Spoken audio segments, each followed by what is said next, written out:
Cada sermón que se predica es como un avión que despega y luego busca una pista de aterrizaje en nuestra vida. En este espacio meditaremos en las implicaciones prácticas y teológicas que la exposición de la Escritura tiene en nuestro diario vivir. Bienvenidos a El Aterrizaje.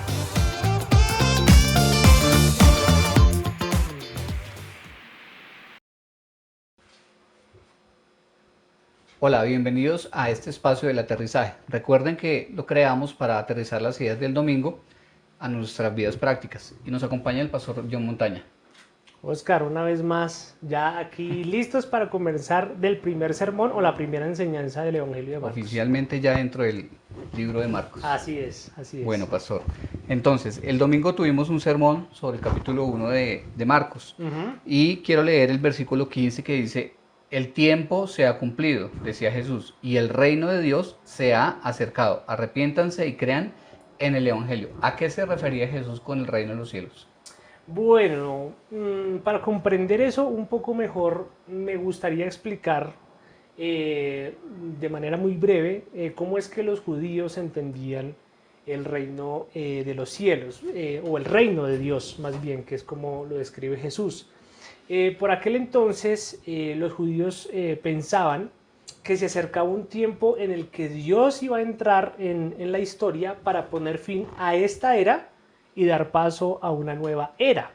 Esa era pues es conocida como la era del reino de Dios, que significa de alguna forma el tiempo del gobierno de Dios. Ahora, en esa época del reino, o esa época del gobierno del reino de Dios, se iba a caracterizar porque habría justicia, podríamos decir también que de alguna forma las personas van a vivir en paz, va a haber o vamos a experimentar la plenitud del Espíritu, también de alguna forma ya como el inicio de las bendiciones del nuevo pacto, o el nuevo pacto, ¿cierto? En su plenitud. Y ya no habrá más muerte, ya no habrá más enfermedad, Libertad del pecado también. habrá libertad del pecado, y la misma creación va a gozar de los beneficios de esa era mesiánica. Entonces, Entonces, de alguna forma, cuando un judío pensaba en el reino de los cielos o el reino de Dios, pensaba en esa nueva era de plenitud bajo el gobierno de un Mesías. Bueno, pastor, o sea que cuando Jesús anunció la venida del reino, hablaba de esta nueva era. Así es, la llegada de Jesucristo inaugura esa nueva era. ¿Cómo nosotros podemos saber? Bueno, hablamos de una nueva era entonces en donde ya no hay más muerte, en donde ya no hay más pecado, ¿cierto? No hay más dominio del maligno. ¿Y qué viene a hacer Jesús? Bueno, cuando empecemos a leer el libro de Marcos, saca fuera demonios de aquellos que están poseídos, aquellos que están enfermos son sanados, ya no hay más enfermedad. La hija de Jairo, que aparentemente estaba muerta, pues vuelve como a la vida. Y vemos también a Jesús perdonando pecados. Esos elementos de alguna forma nos muestran que el reino de Dios había irrumpido en la historia y la gente empieza a experimentar ese cambio porque el reino de Dios se ha acercado. Entonces, las expectativas de los judíos al ver a Jesús eran muy altas porque eso les mostraba que él era pues el Mesías quien venía a establecer esa nueva era de la que venimos hablando. Bueno, entonces, pero ahí ya me surge una duda, o me gustaría preguntarle. Si los judíos esperaban esa plenitud del reino, debió haber sido chocante para ellos ver que Jesús murió. Por supuesto, porque imagínate que él dice, el reino de los cielos ha llegado, y empieza a curar enfermos y a liberar endemoniados y a hacer cosas grandiosas. Las expectativas de la gente, por supuesto, altísimas, porque ellos además estaban siendo subyugados por el Imperio Romano. Entonces ellos veían a Jesús casi que como el Mesías que venía a establecer esa nueva era, y además un Mesías pues que probablemente vendría con poder militar o político. No ocurre nada de eso, es crucificado. Al contrario, muere. Muere, entonces sí. Eso es chocante para ellos, a tal punto que los discípulos en medio del Evangelio de Marcos se ven bastante perdidos, porque Jesús habla de que no ha venido a servir, sino a que no ha venido a ser servido, sino a servir, que ha venido a morir y a resucitar, y ellos dicen, pero es la nueva era la que viene porque está hablando de eso.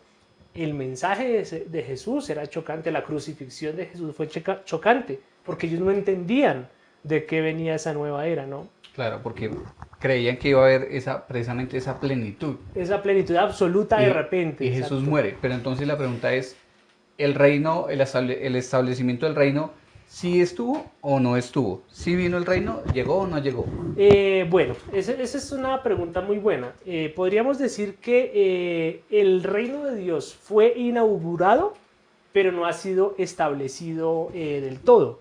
La primera venida de Jesús lo inauguró, pero en su segunda venida ya va a estar establecido por completo. Sin embargo, aunque nosotros pues estamos esperando esa plenitud de esa nueva era, nosotros gozamos de algunas bendiciones de la inauguración del reino. Por ejemplo, hoy en día nosotros podemos disfrutar de que el Espíritu Santo es derramado sobre la iglesia, sobre los creyentes, sobre bendiciones iniciales del nuevo pacto, por ejemplo, ¿cierto? Entonces, algunas cosas las vemos ahora, otras las veremos al final.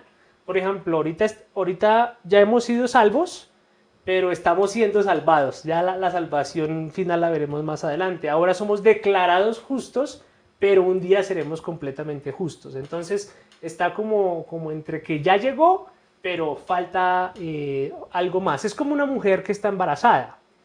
Tiene el bebé, pero todavía no ha nacido, pero lo tiene. Claro. Es algo similar lo que ocurre con el reino de los cielos. Ok, pastor.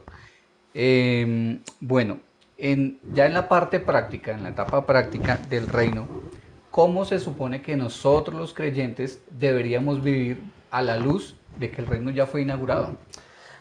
Eso es muy importante porque siempre debemos empezar qué implicaciones tiene eso para nuestras vidas. Entonces, en primer lugar, nosotros debemos entender que al reino de Dios solo entramos por medio del arrepentimiento y de la fe.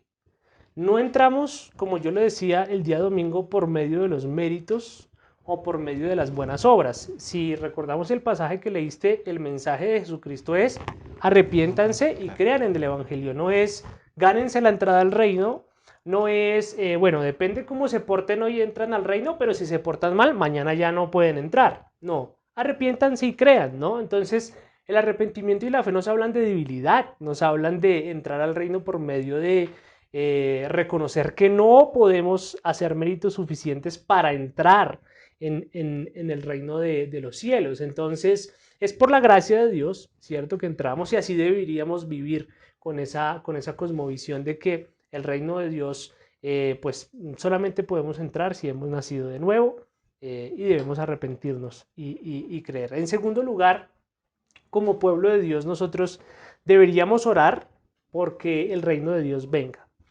La mayoría de nosotros conocemos el Padre Nuestro, pero pocas veces somos conscientes de las primeras peticiones que encontramos en el Padre Nuestro. Por ejemplo, ¿cómo empieza, no?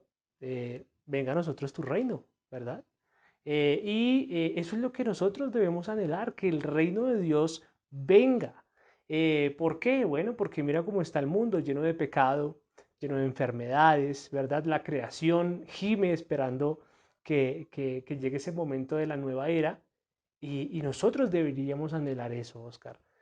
Cuando vemos a nuestro prójimo en pecado, cuando vemos tantas personas muertas a causa de la enfermedad, cuando vemos tantos desastres, deberíamos continuamente en nuestras oraciones tener presente que debemos orar porque el reino de Dios venga y también proclamar el evangelio del reino como lo hacía Cristo, ¿no?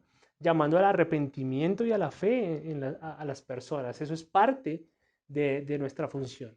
En tercer lugar, yo creo que también como creyentes deberíamos preguntarnos si hay alguna área de nuestra vida en donde Dios no tenga la supremacía o en donde Cristo no sea rey. Y bueno, puede que esa pregunta la hagamos los creyentes o los no creyentes, porque si Cristo es el creador de todas las cosas y todas las cosas fueron creadas para Él, Él tiene derecho sobre todo, incluso sobre nosotros como criaturas. Entonces nosotros deberíamos preguntarnos qué áreas de nuestra vida todavía no están bajo el reino de Dios. ¿Será que hay algún área que yo no le he entregado al Señor? O que más bien no que he entregado no, sino que no he reconocido que Él es el Rey sobre mi vida. Entonces debemos meditar si como creyentes o no creyentes nuestra vida está bajo su gobierno. Cuando nuestra vida no está bajo el gobierno de Dios, pues carece de sentido. También estamos viviendo en rebeldía contra el Señor porque Él es el Rey de todas las cosas. Entonces continuamente deberíamos nosotros preguntarnos, ¿nuestra vida está en orden? ¿Estamos sujetos a ese Rey que ha llegado? Bueno, pastor, pues muchas gracias. Esta es la primera parte del sermón del libro de Marcos. Así es parte de ese sermón. Y bueno, este aterrizaje va un poquito gordito de doctrina, pero realmente el tema del reino es medular a lo largo de las escrituras y yo creo que los creyentes debemos ser conscientes de qué se trata el reino de los cielos y sobre todo ahora que vamos a estar viendo el Evangelio de Marcos. Bueno, muchas gracias, pastor. No, gracias a ti, Oscar. Bueno, hermanos, esta fue el primer aterrizaje del libro de Marcos. Entonces los invitamos a que sigan conectados a lo largo del estudio de todo el Evangelio. Y muchas gracias por acompañarnos y que el Señor los bendiga. Que el Señor los bendiga.